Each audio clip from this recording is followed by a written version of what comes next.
Good morning, ladies and gentlemen. Welcome to our Loudoun County Public Library, Cascades Library, Dadey Read Aloud event. My name is Ayub Saeed. I'm part of the Teen Leadership Council here at Cascades Library. Along with me today for our panelists are Mr. Aaron, Miss Adriana, and Miss Aryan, as well as my fellow TLC member, Edward, who will be able to take your technology inquiries throughout the event if you need any help with that. And they'll be able to answer more of your questions at the end with our Q&A, hopefully. Um, Going on to the main event of today's Read Aloud is, of course, Miss Debbie Dadey. Let's give a warm welcome to her, hopefully. Um, she will be reading one of her books today with us. Miss Dadey is an incredible author. She's written over 162 books, which is utterly incredible. I can barely finish an essay paper. um, she is well known for her over 74 books, with the Adventures of the Bailey School Kids series, which is about a group of third graders who think that ordinary people around them, such as teachers and dentists, are actually monsters. Miss Dadey currently lives in Tennessee with her husband Eric and her dog Cayman. She has done plenty of adventurous and exciting things as an author. She's been to 48 states. She collects birdhouses, wonderful pastime. She's been to a school in Egypt, and she's even skydived just to get an idea for a book. That's what I call dedication. Now, enough of my rambling off of my script right now, and let's get to the exciting part of our wonderful event, and let's start the read aloud. Welcome, Miss Dadey. Thank you. Thanks, Edward. Well, thank you guys for joining me today, and thank you to the Loudoun County Public Library Teen Leadership Council for inviting me. Edward made me think of some other things that I've done, little crazy things that I've done for books. I've slid into a Shark Tank for a book called Danger in the Deep Blue Sea. I have gone to a very scary part of a museum to write Mummies Don't Coach Softball. And but you know that thing I did about skydiving? I didn't even get that book published. That was a crazy thing to do. So it didn't even actually work, but it was kind of exciting. And so for my very first book, the idea for it came from a very bad day. Have you guys ever had bad days? Maybe at your school, maybe at home. Well, I used to be a teacher and then I became a librarian, and my very bad day was actually at a school. My friend Marsha Jones and I had decided that wouldn't it be fun to write a book, because we both love to read so much. We thought it'd be really cool to write a book. So we had been trying and trying and trying and trying to write a story, and it wasn't as easy as we thought it was going to be. And then one day, you're not going to believe this, the kids at our school actually kind of misbehaved. They were goofing off, they were acting silly, they weren't doing the work right, and it was making us have a bad day at our school. And I went over to my friend Marsha's computer lab where we were going to work on writing a story together that day. And she met me at the door of her classroom and she said, "These kids are driving me crazy." She said, "I think I'd have to be some kind of monster teacher and grow horns and fangs, have steamroll out my ears and shoot up 15 feet tall. And then maybe, just maybe, these kids would pay attention to me." And when she said that, I kind of laughed and I went, "You know what, Marsha? I like that idea. I think we should write a story about a teacher who is some kind of monster or something." And so we actually did. And it turned into my very first book called Vampires Don't Wear Polka Dots. Actually, I think if you look over my shoulder, you'll see the artwork, original artwork from that book by John Stephen Gurney. And here's the artwork of the most recent version. I think it's gone through 5 different covers now, of Vampires Don't Wear Polka Dots. We had so much fun writing that story that we wrote a whole bunch more stories, and we were very lucky that it turned into the series, The Adventures of the Bailey School Kids book. But just recently, this year, as a matter of fact, just about a month ago, Vampires Don't Wear Polka Dots took a new turn, and they turned into a graphic novel. And they changed a little bit. let's see if I can share with you some pictures from that book.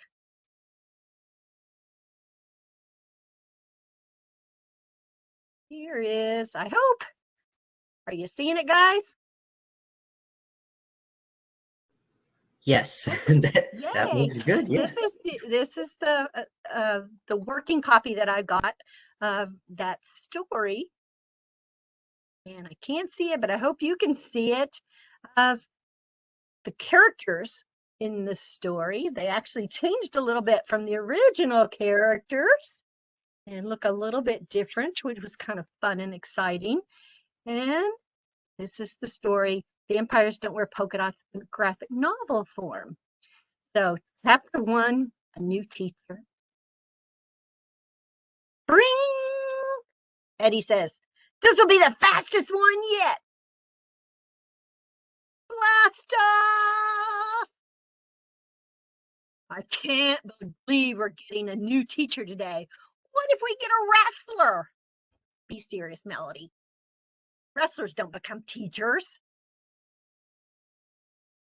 I am serious, Hallie. My cousin got a wrestler for a teacher, and his muscles were the size of beach balls.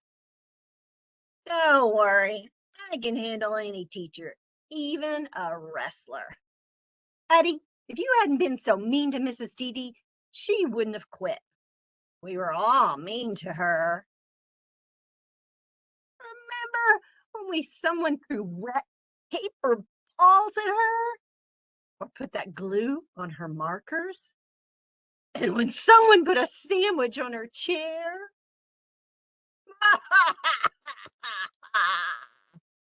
Click. Uh-oh, someone's coming. Morning, students. I would like to introduce your new teacher. Dun, dun, dun, dun. Mrs. Jeepers. Thank you, Principal Davis. It's wonderful to meet you all. I'm sure we are going to have a great year together. Her accent is mysterious. I come from the country of Romania.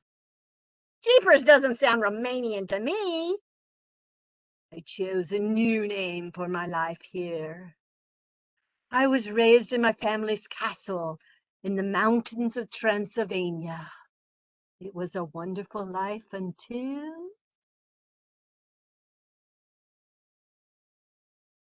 what? Oh, that is not important now, Liza. I think we should We should start by going over a few rules. What if we don't follow those rules? I hope you never have to find out. Recess?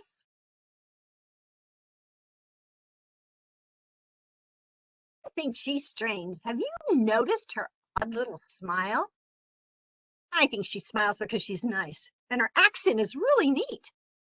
She sounds like a vampire, Liza. I wonder where she got that huge green brooch. She was raised in a castle. Maybe that brooch is an ancient wizard stone.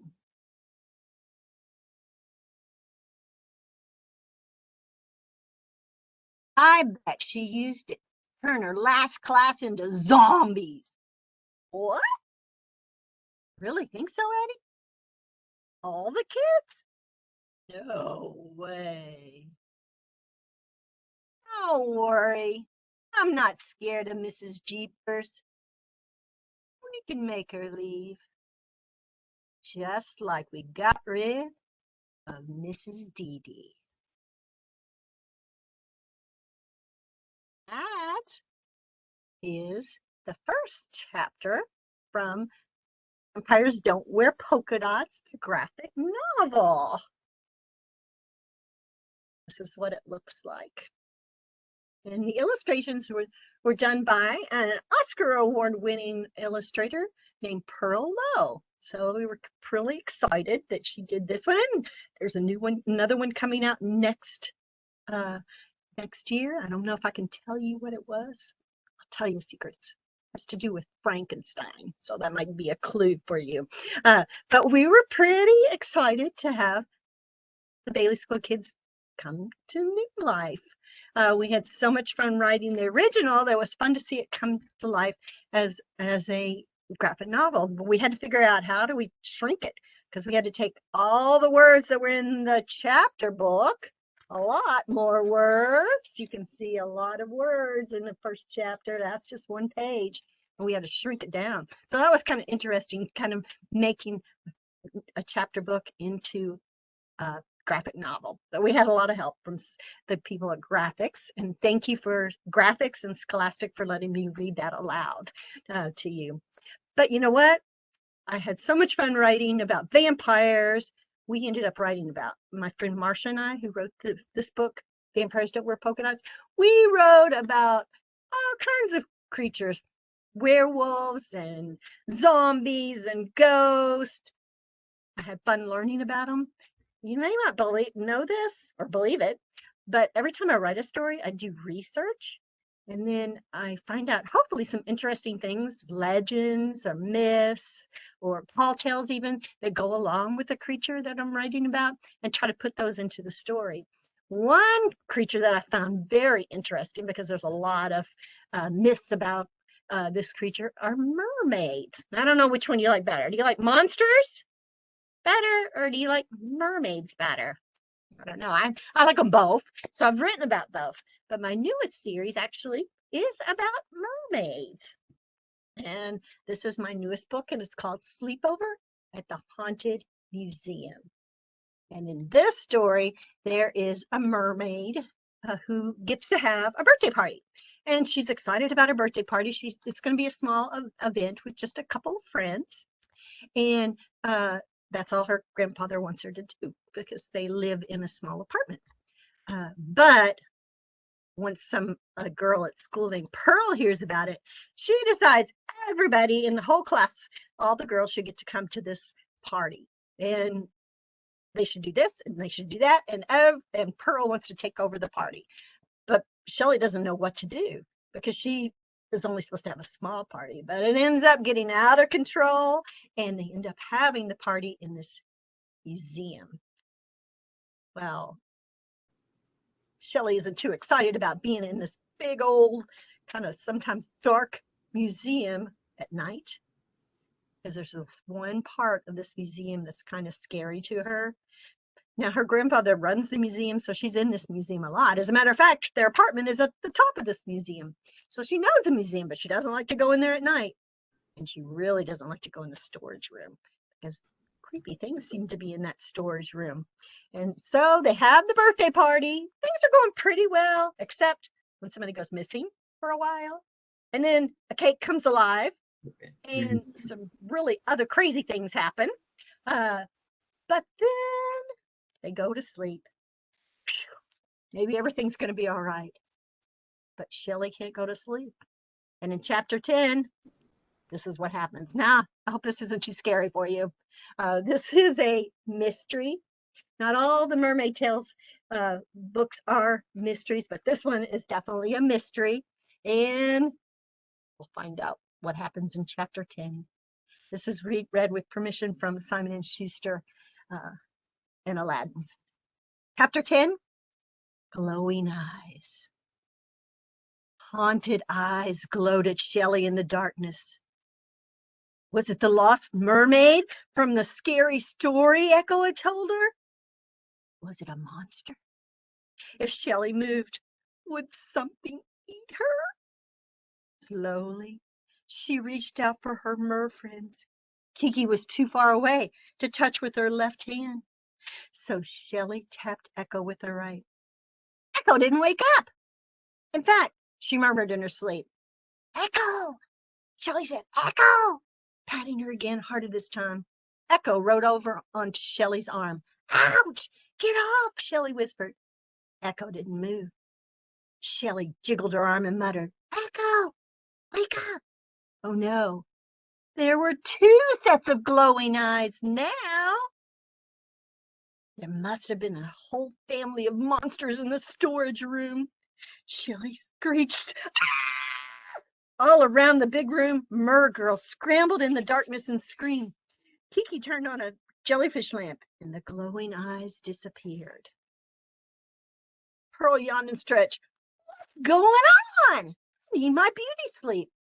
Shelley sprang onto the tip of her blue tail and glanced around. The storage room door was shut tight. Where did the eyes go? Pearl frowned. What in the ocean are you talking about? Didn't you see those spooky-looking eyes? Shelley asked. Several girls nodded. They were the creepiest ever, Wanda agreed. Morgan sobbed. It was the lost mermaid from the story. Pearl shook her head. You're imagining things. No more scary stories tonight. Let's turn off the light and get some sleep. Shelley laid back down. She'd been thinking about the story. Maybe Pearl was right. Kiki turned off the light, and immediately the mincing eyes reappeared. Only this time, there wasn't just one set of eyes. There wasn't just two sets of eyes. Eyes were everywhere. All the mergirls screamed, and Kiki turned the lights back on. The eyes disappeared again. Something strange is going on here, Shelley snapped. You don't think Rocky and Adam are playing tricks on us, do you? Echo asked. It did seem like the kind of prank Rocky would play, but how could he have gotten inside? Grandfather Siren always locked the building at night to keep unwanted sea creatures from drifting in. No, Shelley told her friends, I saw Grandfather bolt the door. That only leaves one other explanation, Morgan whispered. What's that? Shelley asked. Wanda's eyes grew wide. The People Museum is haunted. Pearl shook her head. There are no such thing as ghosts. Something must be in the storage room.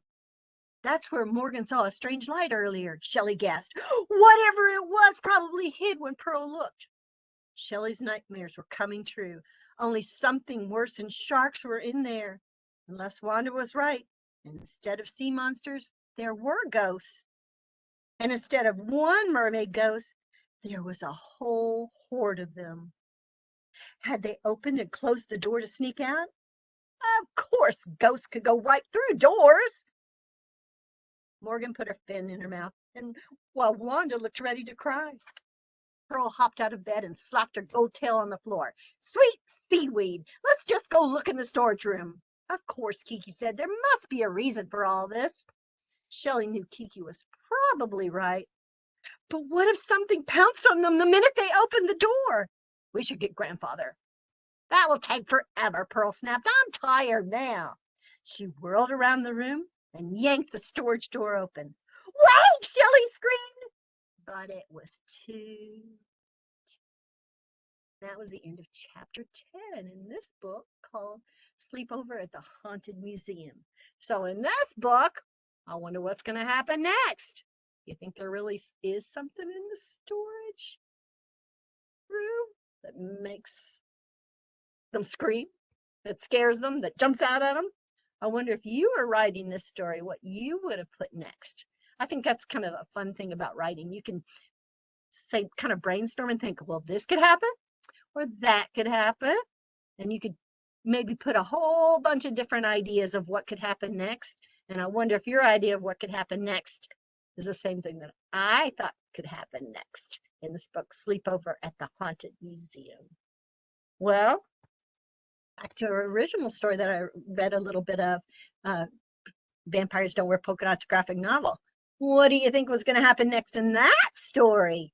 When the kids, Eddie, Melody, Howie, and Liza, weren't all that nice to their teacher, were they? I hope you never do anything like throw paper wads or glue their markers together, your teacher's markers together. I hope you never do anything like that.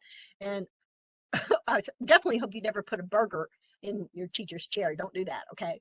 So do you think the teacher is going to do horrible things to them? I hope they don't do more horrible things to their teacher. And Vampires Don't Wear Polka Dots. When my friend Marsha and I decided that we would write this story, we thought maybe teacher really does turn into a vampire. Do you think she really does? That's what we were thinking when we wrote this story. But our editor actually said, we think that might be too scary. You guys think that was too scary to have a vampire teacher? Would you like to have a vampire teacher? I don't know. We had a lot of fun writing that. We had so much fun writing it that our second story we wrote was about another monster, about a werewolf. And we thought, you know, we'll do some brainstorming. Because Marcia, my friend Marcia, and I like to camp. We like to camp and stuff like that, and do hikes. And we thought we'd write about a werewolf in a summer camp. And so we did. And we had so much fun writing it. And we mailed it off to this same publisher who published Vampires Don't Wear Polka Dots. And you know what they said to us? It's not good enough. Do you ever hear that from your teachers? Kind of makes you feel bad sometimes, doesn't it? So we didn't know, well, maybe we should just quit. We just give up. We thought, maybe we could try again. Because you know what happens if you quit? Nothing. So we said, well, let's try again. So we read our story out loud, which is a great tip if you ever do any writing of stories or even reports. Reading your story out loud is a great way to find things that maybe you want to change and mark out. Because when I'm writing a story, I definitely change lots of things. But we read it out loud, marked some things we thought we should change, and we put in a part where the main character has lots of hair, he goes barefoot, he wears dog tags. We tried to make him more wolf-like, and we sent it off to our publisher and asked them if they would like to make it into a book this time. And guess what they said? No. And so we gave up. You think? No, we decided we would keep trying, because you know what happens if you quit? Nothing. So we kept trying, and we actually decided to read our story out loud again, still trying to make it better. We tried to put in good cliffhangers or chapter hooks. Did you notice? Maybe I put a chapter hook in this book, Sleepover at the Haunted Museum. What was the chapter hook? At the end of the chapter, Shelley sees something that makes her scream when they look into the storage room. So that makes you wonder, well, what happened next? What's in the storage room? And that is a chapter hook. So we tried to do that in Werewolves Don't Go to Summer Camp. And we also put in one of my favorite parts, which was kind of gross, where somebody eats a spider. You think that's gross? Kind of icky. I don't do that, okay? But we put that in, and we mailed our story off and asked Scholastic if they'd like to make it into a book. And guess what? This time they actually did say, you know what, we would like to make that into a book. And it turned into Werewolves Don't Go to Summer Camp. And the next book turned into a book that has this illustration that's right above me. I wonder if you can guess what that book was called. You can see Santa there. It was called Santa Claus Doesn't Mop Floors. And I really like that book, because out of 180 books that I've written and sold, 180 stories that I've written and sold to be made into books. So I'm updating Edward's introduction to 180 books, because I just sold another one recently that's going to be a picture book, come out in 2023, about the lady who made the mRNA technology, who helped develop the mRNA technology. So that comes out in 2023, Dr. Caitlin Carrico, Curious Katie. But so 180 stories, only one. Didn't have to do hardly anything to, because I don't know if you know this, most writers have to change maybe a lot in a story, maybe a little bit in a story. A book called Ghosts Don't Eat Potato Chips, my friend Marcia and I had to rewrite totally from beginning to end, I think about 8 different times, until we got it right to turn into the book Ghosts Don't Eat Potato Chips. But Santa Claus Doesn't Mop Floors, we didn't hardly have to change anything on. So that's one of my favorites. I have lots of favorite Bailey School Kids books. So we were very lucky that we didn't have to change very much at all on that one. But we kept writing, and I'm very lucky to have had a partnership with my friend Marcia Jones to write the Bailey School Kids books. And I'll tell you something else about this story, Vampires Don't Wear Polka Dots. The Bailey School Kids is actually hopefully it's been optioned, and screenwriter has worked on the script, and it's supposedly turning into a live action TV show. So that is kind of exciting. It'll be interesting to see the characters that started out kind of like this and turned kind of like this and what they will look like on a TV screen. That should be interesting to see. So fingers crossed that that'll work out. That's in the works right now too. So I've had lots of writing adventures and lots of fun things happen to me being a writer. And my favorite part of being a writer is definitely saying, what if? You can say, what if your teacher was a vampire? What if your soccer coach was a zombie? What if your librarian was a wizard? I was a librarian, and I don't think I was ever a wizard, but I think it would have been fun to be a wizard. So that's part of the adventure of being a writer. I've been very lucky, as Edward told you, that I got to travel to different places. And the interesting thing about kids, seems like kids like the same things no matter what country they live in or what state they live in, or even how old they are. So kids like to have friends. And if you're a writer, I think that's a key thing to think about, writing about things that kids like. And kids like to have friends. They like to, I don't know about you, but I always wanted to have a pet when I was a kid. I always wanted to have a horse too. And I still haven't had that horse yet, but I did write some books about horses, kind of like unicorns, a unicorn book and a book about Ghost Don't Ride Wild Horses, which actually, if you take a look at that book, Ghost Don't Wild Horses, you'll see my picture in that book. The illustrator, John Stephen Gurney, the original illustrator for the Bailey School Kids, put my picture in that book, as well as some other Bailey School Kids books. If you look on Bigfoot Doesn't Square Dance on page, I think it's page 8, you'll see a picture of somebody who looks like me, because that's supposed to be me, which I thought was fun that he did. And then my friend Marcia, she's in several books too. Her picture is in, let's see, what book is she in? I know we're both in a book sitting in the book, Boogie Men Don't Play Football. We're both watching a football game with Frankenstein and Dr. Victor from that book, Frankenstein Doesn't Plant Petunias, all watching a football game with some past presidents and some other monsters. So that's been fun to be actually in books, as well as to be able to have the opportunity to write books and say, what if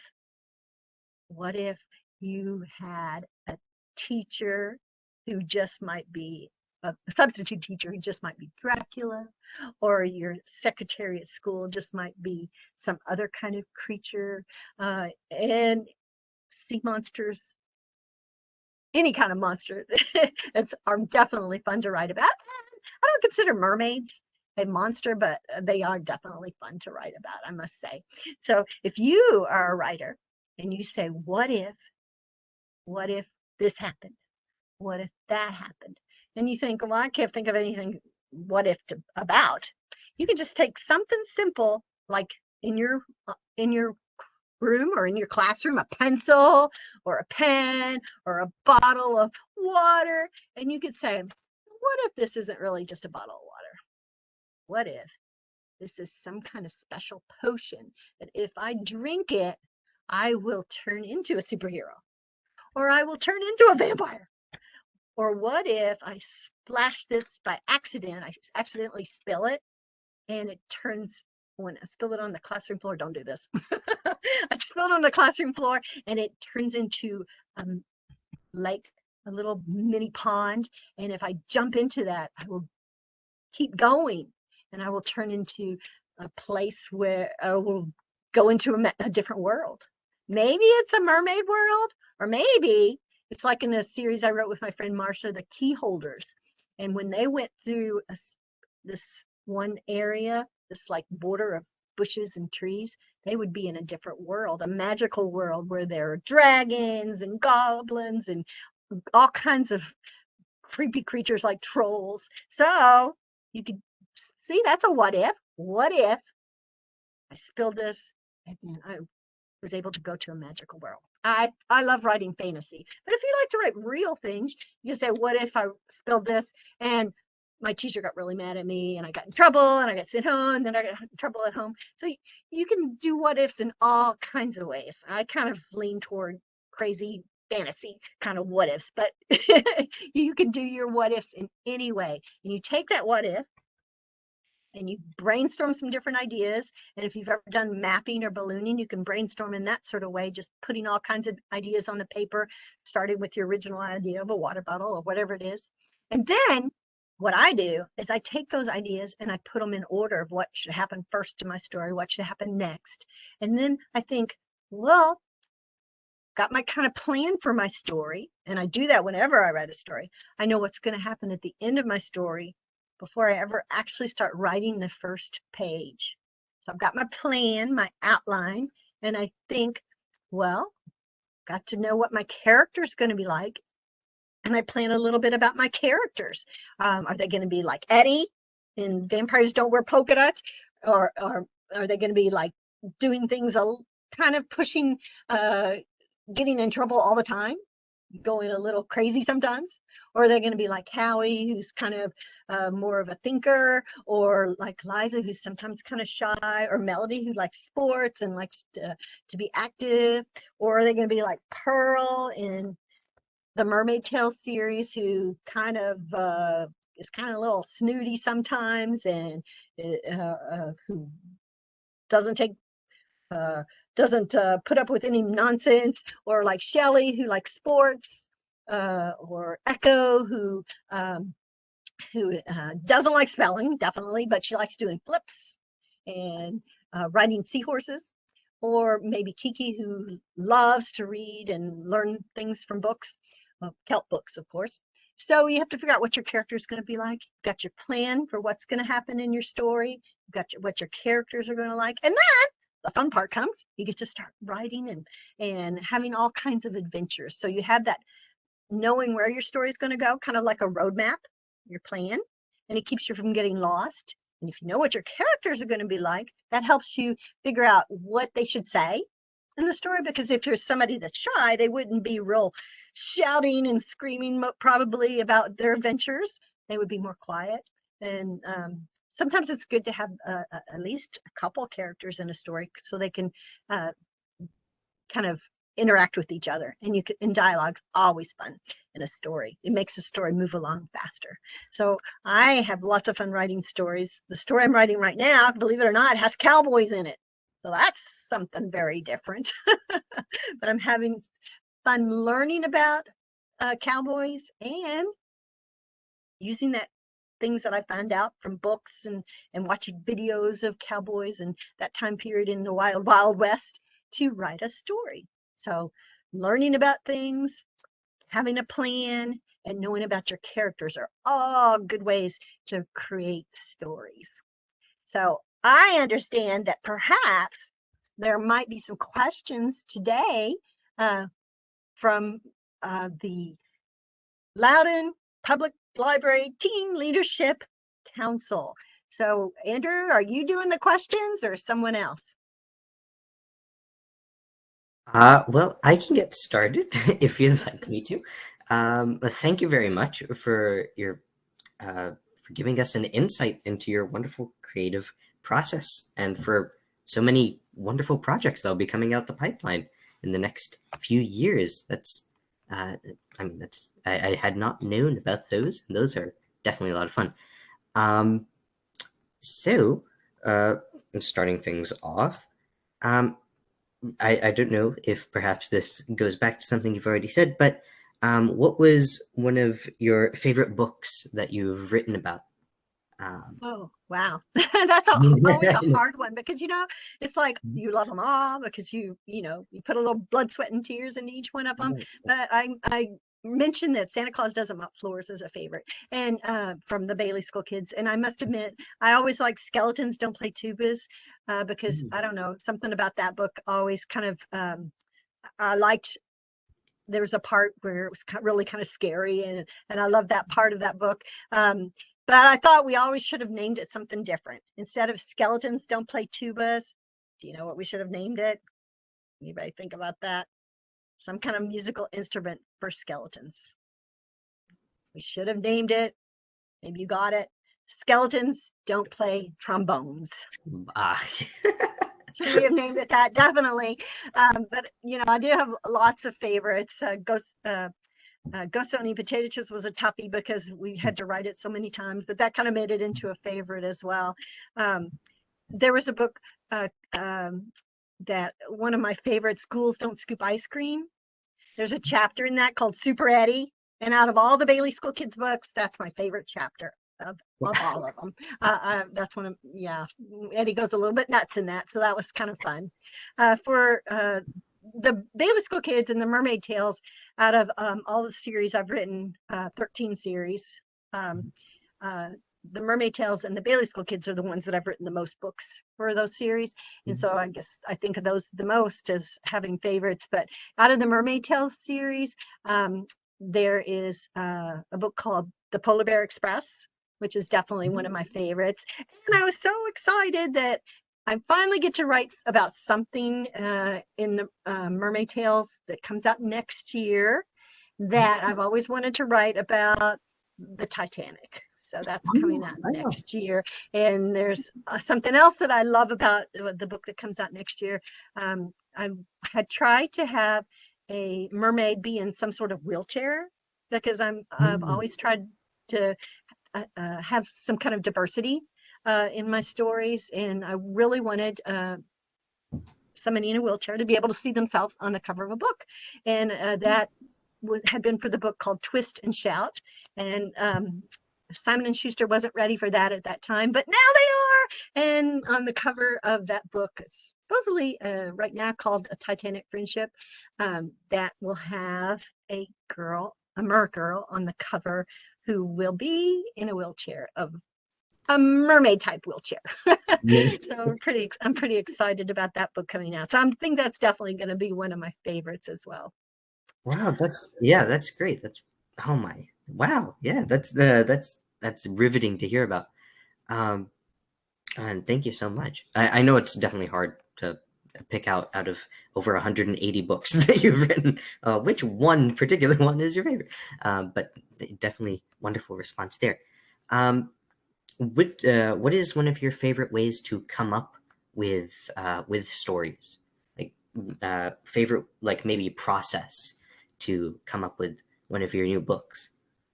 Well, I know some people have trouble coming up with ideas, and I was like, how can this be? Because I always have way more ideas to write about than I have time to actually do. And so I have a little file that anytime I come up with an idea, because sometimes they just pop up out of, like out of blue. You think, oh, that should be fun to write about. And so, or you think about a character that would be fun to write about. And I try to always jot it down and stick it in a file that says ideas, because,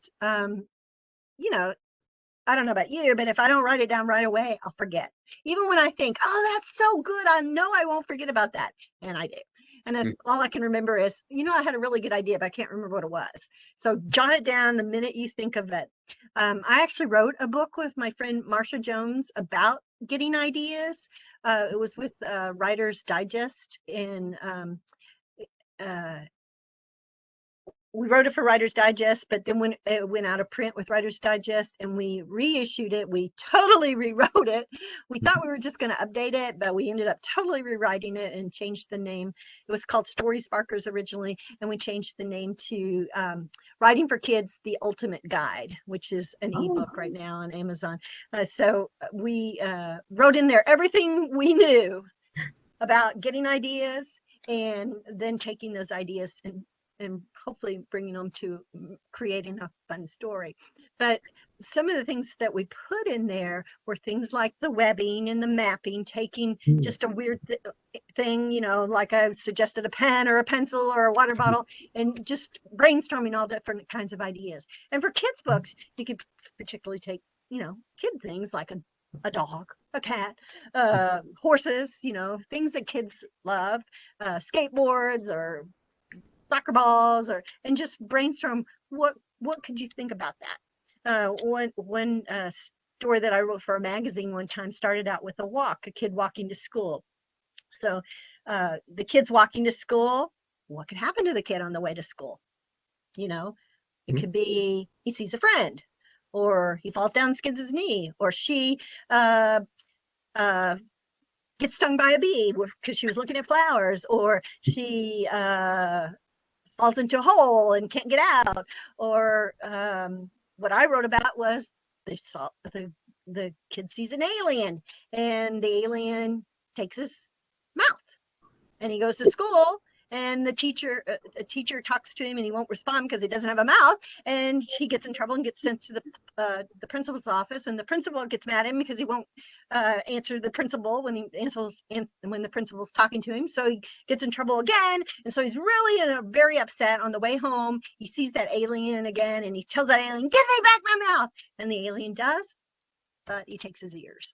So so anything is a great starting point for a story, taking something simple and saying, what if, or how about this, or what if this happened to me, or something that happened to you in real life, and change it a little bit. I met a lady one time, she said, well, I wrote this story, but the editor wanted me to change it. I'm like, well, yeah, that's what editors do. They asked you to change your story, hopefully to make it better. And she said, I just couldn't do that because that's not how it happened. I'm like, well, everything that happens, I didn't say this, but I've just thought it. Everything that happens to you in real life probably isn't exciting. I don't know about you, but sometimes there's some pretty boring moments in life. So you probably want to edit out those parts if you're writing a true story, and just put in maybe the most interesting parts of your life in a story. But some other things you can do is write a letter saying, dear me,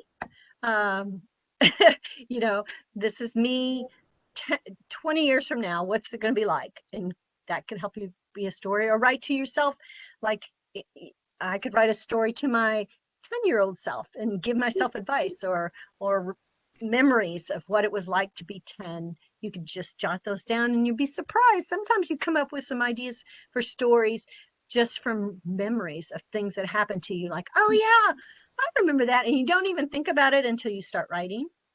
Maybe pictures will spur you to give you ideas for stories, pictures of things that happened to you, or even pictures of, like in magazines or even online, just looking at pictures of like kids, and you could say, what's going on with those kids? What is happening to them? Use your imagination and create a story around that picture.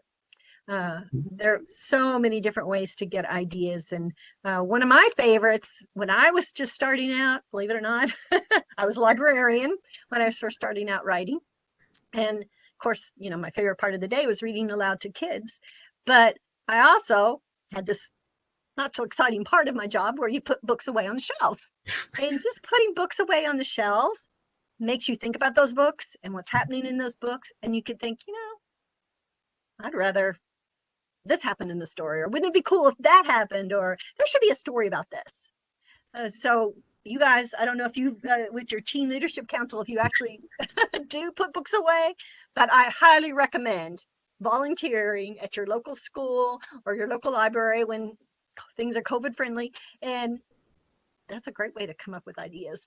That was my favorite way, just seeing other books, and they kind of spark ideas that for you to write a story. When I told you about that picture book that I have coming out next year, about Caitlin, 2023, about Caitlin Carrico, a doctor who would not give up on the mRNA technology. Everybody told her she was crazy. This is never going to work. And she spent 40 years of her life dedicated because she knew it was going to work and be successful, and she didn't give up on it. Well, I read about her in an article, and I thought, oh my gosh, somebody should write a story about her. And then I went, oh, Debbie, you are a writer. Perhaps it should be you. And I've only written 2 other picture books. I wrote a picture book a while back called Shooting Star Annie Oakley, the Legend. And another one called Will Rogers, Larger Than Life, which are both available as ebooks now. They were hardback to begin with, but now they're available as ebooks. And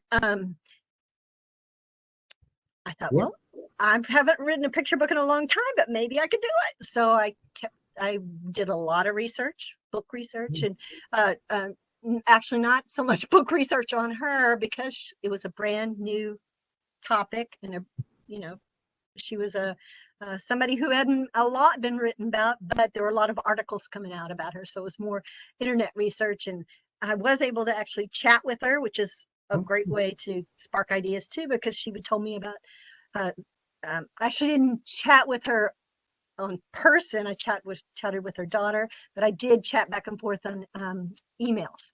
And I was able to learn about her childhood, which is what how the story begins, and it's called Curious Katie. So talking with somebody can give you ideas, even your best friend. It's amazing the secrets and the stories behind each individual person, and how you can take those things about a person and turn them into a story. And you may or may not want to change the name to protect the innocent or the guilty. So there's lots of different ways to come up with ideas. And that book, Writing for Kids, The Ultimate Guide, has some more, and I can't think of them right now, but there's a lot of different ideas of how to get ideas to write a story. Yeah, no, I definitely connected, especially when you were saying like writing down ideas whenever they come into your mind. I do try to do stand up on the side. I don't know if I'm very good at it, but I know whenever something comes in my head, I try to write it down because I know I'm gonna forget it if I ever go back on stage. I have heard that doing stand up in what's that called when you have to think on your feet, come up with Improv, yeah. improv Yeah. classes are an excellent way to work on your characters and developing your characters. So I've always wanted to do that. I think that would be a fun thing to try. Yeah, no, it's definitely an exciting part, and definitely I love the combination of writing and like you were saying, like building upon a character with these external forces, like either meeting with people in real life or getting feedback from as many people as you can, and just like sitting down and quiet reflection. I think that's yeah, that's definitely a beautiful. It is beautiful just in life, just to reflect, but definitely for a story, what a wonderful way to come up with great ideas, as of course you have for all these years as a writer. Well, I know a lot of kids wonder about they get an assignment and they need to write a story, and they say, well, this happened to me first, this happened to me next, and this happened last. Well, sometimes it's just like a diary of what Mm, happened. And so the thing is, in a story, there has to be a problem. right. And not only has there have to be a problem, the problem has to get worse Mhm. and worse. It's like that's the reason three is magic in a story. Like the three little pigs, the three billy goats gruff. What's another three? Three little pigs. So not only is there a problem, the first little pig gets gobbled up or whatever, or has to run away. That's bad, but it keeps getting worse and worse. And that's what has to happen in a story. You have a problem, and it gets worse and worse. So it's not just this happened first, this happened last, kind of thing. But there has to be something moving throughout the story, the problem getting worse and worse. And then hopefully at the end, which you almost always do in a children's book, you solve the problem, and things, if they don't live happily ever after, they're close to it, and there's hope at the end of the story. So think about that too when you're, if anybody's interested in writing out there. Yeah, no, that's definitely great advice. Overcoming the obstacles with like the major conflict of the story. Um, okay, well, moving on to my next question for you. This one's a little more, a little less into the realm of writing and into your mind, but just a fun question. What is your favorite song? If that has any significance to maybe writing as well, you could share that with us. We'd love to. Oh, my favorite song is actually a story. It's been my favorite song, I guess, since high school. It shows how old I am. There's a story called, oh my gosh, my mind just went blank. Mr. Bojangles. Mr. Bojangles. That's a really old song, but it's a story. And I guess that's why I like it. It's a song that's a story, kind of a ballad, I guess. Oh, Mr. wow. Bojangles. I have not. I don't know the artist. I am looking at it right now. I'm cheating a little bit, Oh, Nitty but Gritty Dirt Band, I think. Nitty Gritty Dirt yes, Band. I'm gonna have to listen How I to it. remember that, I don't know, but I do. I'm pretty sure that's right. Um, So I have a question. Have you ever thought about writing fiction for any other age group besides elementary age students, or is that like your favorite age that you prefer to write for? Well, most of my books are actually on a third grade level, and I think that's maybe my level. I don't know, but I have written an adult book one time. I wrote it with a friend of mine. It was not probably the best story. Well, actually, I thought the story was good, but maybe it was the writing that wasn't so great. But did not sell that, and I actually am working on probably what's more of a YA right now mm, story. So I have written other books. The ones I've had the most success with are definitely for elementary school. oh. Well, hopefully we'll be able to see something out of that YA genre. That way, all age ranges can continue to grow with our love of your writings. I Um, have some novels, one called Cherokee Sister, one mm. called Whistler's Hollow, and another one called King of the Cooties. So those are the three novels that I've done, but mostly chapter books and a couple of picture books that I mentioned. Yeah, well, that's still wonderful. Moving onwards, as I don't really have great transitions, I need to work on those. But moving on to my next question, um, what is something you love to do in your free time? Maybe something that doesn't have to do with writing, but it can be, of course. Well, right beside my right beside me, I've got my Kindle, so I love reading. I read pretty much constantly if I get the chance. Reading is definitely my favorite activity. I walking my dogs. I have two greyhound rescues. They keep me pretty busy. Carmen is the eldest, and then we have a newer rescue called Blue. Blue. Ah, She's a blue brindle, so that's where she got her name, Blue. But also playing tennis oh, and volunteering at a local food pantry keeps me pretty busy, along with another organization I belong to, the DAR. wow, those are all wonderful activities. I love playing badminton. My forearm for tennis isn't very good, but I can keep up with a good swing in badminton. So, Well, I'm not saying I'm good. I'm just saying I enjoy the exercise. yes. Yeah, I used to do other things, but tennis is my main exercise. Wow, that's wonderful. I'm sure you're definitely at least better than me. So there's one win today. Um, moving towards that question, this is actually a proper transition for once. What is one of your favorite genres to read when you do? Oh, I like historical fiction a lot, which I've written some historical fiction. Whistler's Hollow was historical fiction, and Cherokee Sister, obviously. Well, not obviously, but it was historical fiction. The two picture books that I mentioned before was about Annie Oakley and Will Rogers were historical fiction. I like historical fiction a lot. It's probably my favorite thing to read. Uh, but I like it. I'm not a big fan of history nonfiction. I like to have it mixed in with the story.